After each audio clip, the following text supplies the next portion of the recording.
बाहर का डर, मातम का स्वर, चीखती रातें, लाशों के ढेर, सांसों की बातें, जलती चिताएं, रोती माताएं। हुजूर, इन सभी ने हिला दिया है। सरकार, आपने अच्छा सिला दिया है।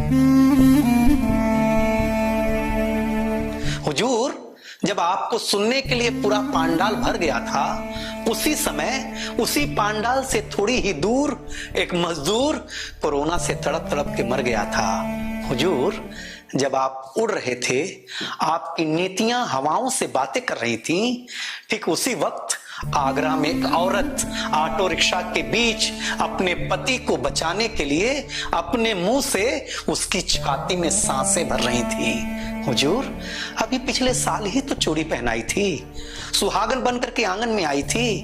न जाने कितने सपने सच हुए थे, साथ साथ हंसे थे, साथ साथ रोए थे। अब सारी यादें दफन हो गई हैं। हुजूर, पहनाई थी जो चुनरी कफन हो गई है।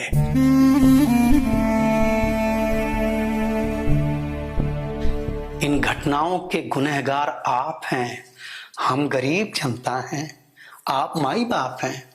हुजूर, मैं जानता हूं कि ये महामारी है, बड़ी खतरनाक बीमारी है, इससे अकेले लड़ना आसान नहीं है, लेकिन हमारा दुख तो बस इतना सा है कि आपका हम पर पूरा ध्यान नहीं है। अगर होता तो सीट और जिंदगियां हारने की खबरें एक साथ आती, अगर होता तो ओट और लाशें एक साथ गिनी जाती। हुजूर, आपने पटेल की मूर्ति बनवाई, आपको बहुत बहुत बधाई।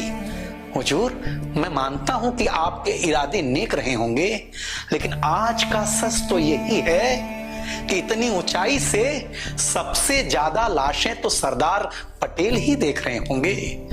हुजूर, आप हमारे बड़े हैं, तो सच सच बताइएगा, हम आपके लिए सिर्फ एक आंकड़े हैं। बात कड़वी है मगर सच्चाई है। आपके समझ में अगर अभी भी नहीं आई है तो खुद से बातें कीजिए, आत्मा का इंटरव्यू लीजिए। सुना है कि आपको आम खाना बहुत पसंद है, ऐसा एक इंटरव्यू समाचार है। तो मैं आपसे जानना चाहता हूं कि आम लोगों के बारे में आपका क्या विचार है।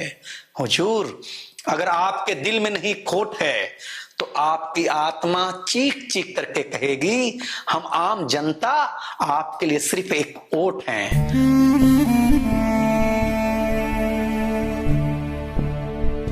हुजूर, जो गंगा में कच्ची लाशें तैर रही थीं, वो किसी के माई बाप थे।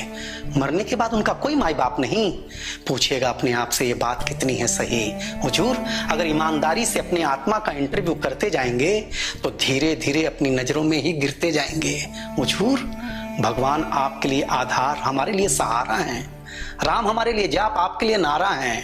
आज हम अंतिम सत्य कहेंगे, भारत के लोग राम भरोसे थे, राम भरोसे हैं और राम भरोसे ही रहेंगे।